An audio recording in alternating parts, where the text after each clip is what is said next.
my name is Crystal and welcome to my YouTube channel. If you like my videos, please press the like button. If you like them even more, please subscribe. Alexa, what's the time, please? It's 8:26 p.m.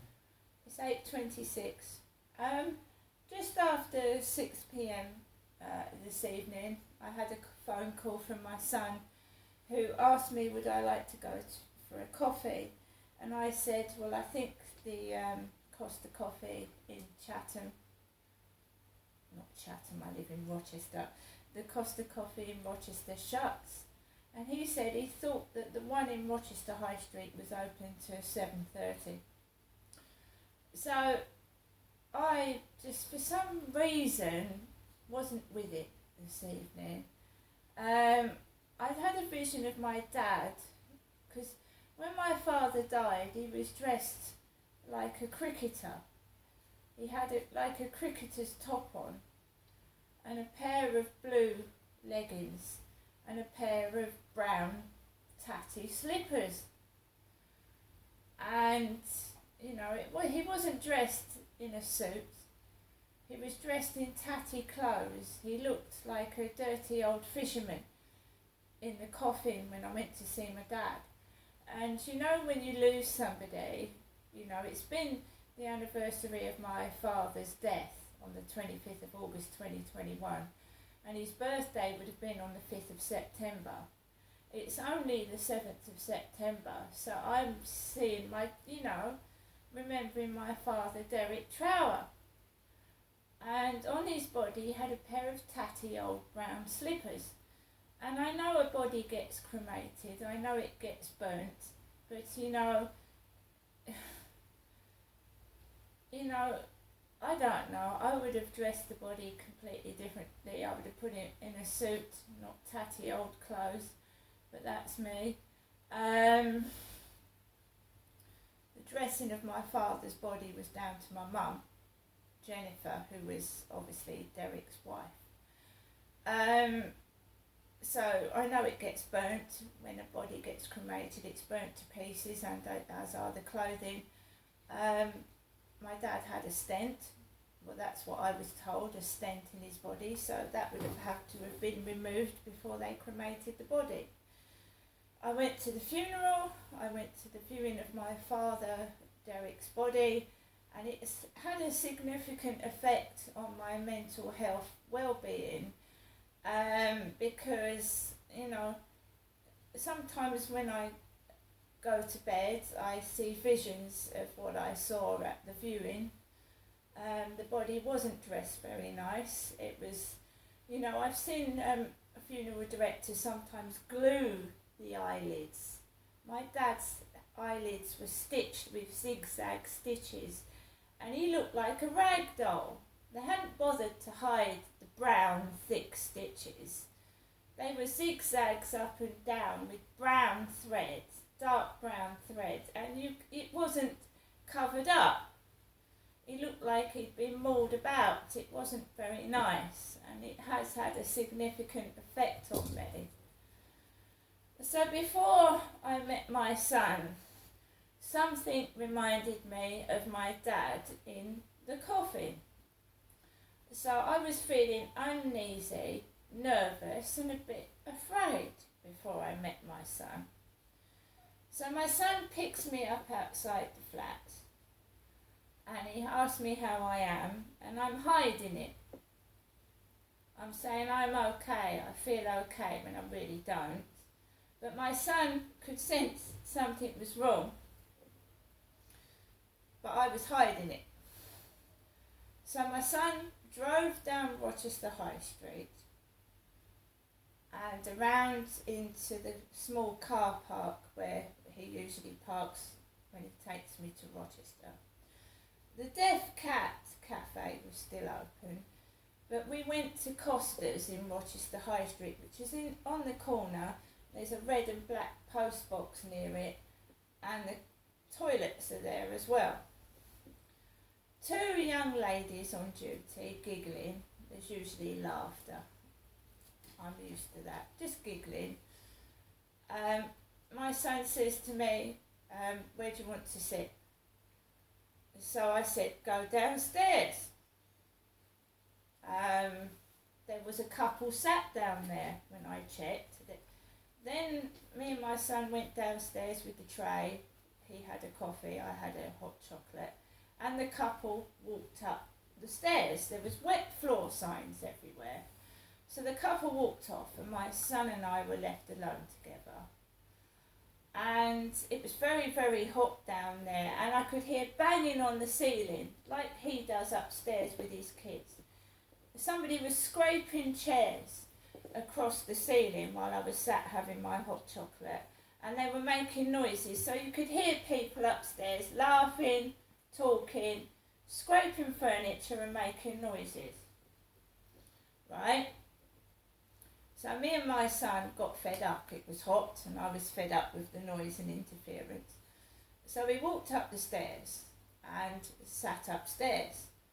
And, you know, I really wasn't with it. I wasn't in a very good mood, not angry. I was feeling upset. And things were reminding me of my father, Derek, and it was quite upsetting actually. It wasn't funny at all. I know there was a lot of, obviously, people laughing, you know. There was a couple sat in front of us, a man with grey hair, a very large woman with a grey haircut. And there were some girls in front of us, and a couple of lads walked in. One had a Hugo Boss, and it's got the word UGG in it, hasn't it, Hugo? Hugo, Hugo Boss. And I thought, I'm not getting cross, I'm not getting upset. You know, I've had a brand new haircut, it's a brand new me, and I will not lose my temper, and I will not get angry in a shop. Even though it's really hard, you know, to keep you cool. And you feel upset. You know, when I went to view my dad's body in the Co-op Funeral Directors, which is in Chatham, it's halfway between Chatham and Rochester. You know, it's on the end of Rochester High Street, I think. You know, right down the bottom, you know, near the old Argus. And he was in a small, tiny room. And there was no windows to breathe. And he had formaldehyde on him. So the stink of the formaldehyde. And no air, no windows to open. I couldn't breathe. I could only manage to stay in that room with my father's dead body for about 2 minutes before I had to run out. And you should be able to sit by a dead body and, you know, pay your respects to your father. And I couldn't because there was no...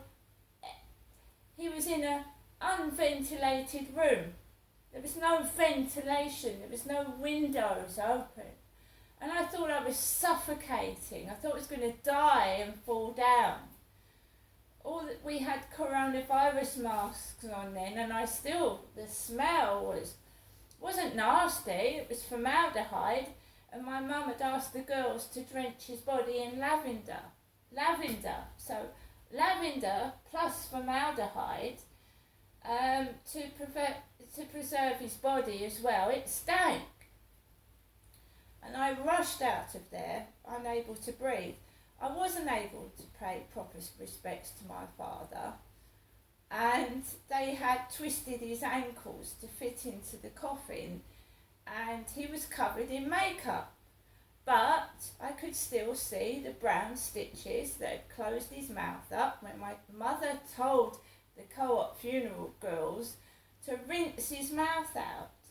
Rinse Derek's mouth out. Now that's like funny because Dad swore, you see, rinse the dirty mouth out. So he had no teeth. His gums had gone green because he hadn't been to the dentist for over 20 years. He never went to the dentist when I was a little girl. And I never knew why. And the reason they autopsied the body is because the hospital hadn't bothered to check on my dad for 2 years. Right? Because, you know, he'd had a coronary heart attack in 2013. Apparently he had a stent put in, and a stent's supposed to be changed every 7 years. So no wonder he had a heart attack, because, you know, he's 21 when he died, and he still had an old stent in him. It hadn't been changed. It's absolutely ridiculous.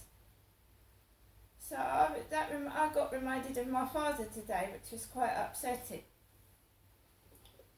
So me and my son I had a hot chocolate, he had a coffee, and he drove me back to Rochester High Street, where he had to get off. He was very, very tired.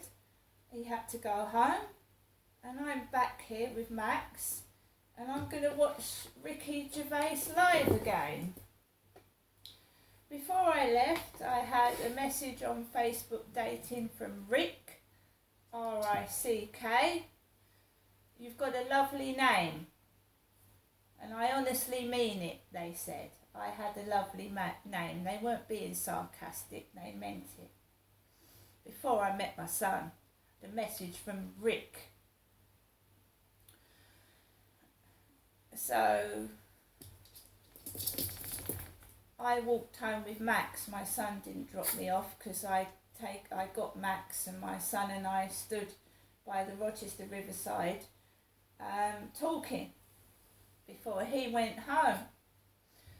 And then I walked around the Rochester Riverside, nearly in the pitch black by myself, and then my neighbour comes home, driving his Ford Mondeo in the dark. He comes home.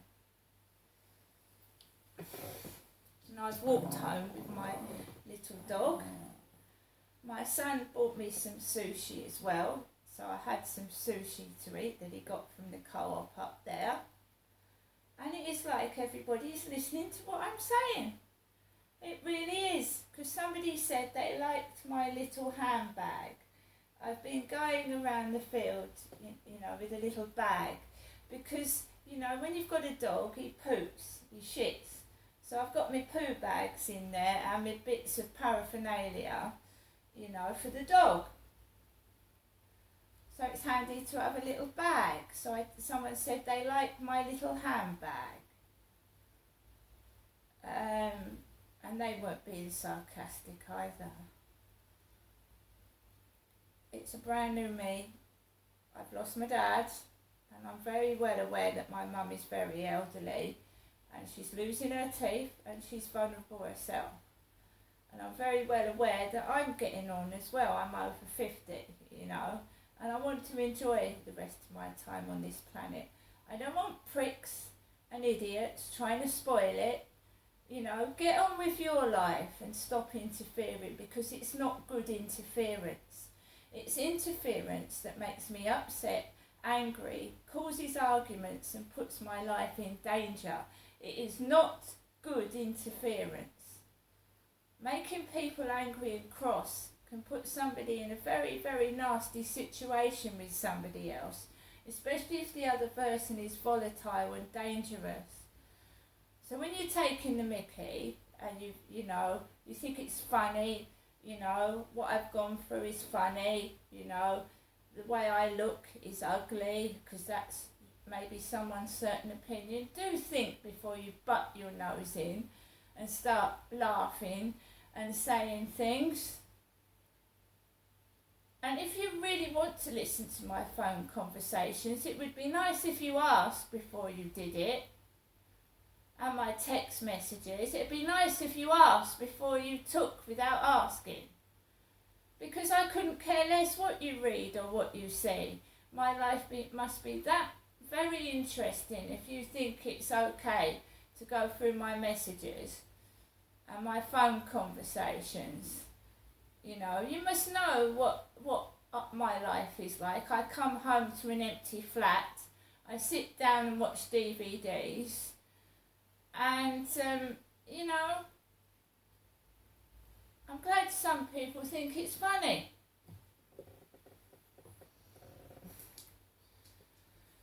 But I know for a fact that I look better than I did with straggly long hair underneath a cap. And there was a bloke with straggly long hair underneath a cap going past the car wash. You know, it feels like you're on some kind of weird, freaky reality show where my life is on show for everybody to see. And I'm not being narcissistic. It only needs someone to accompany me around the shops and the streets, and they feel it themselves as well. Right, I'm going to get on with the rest of my day. I can look after myself. I'm over 50. I had a hot dog for lunch, and I said I had a cup of coffee. And, you know, I haven't been stuck indoors without eating and drinking for 2 days. See you later.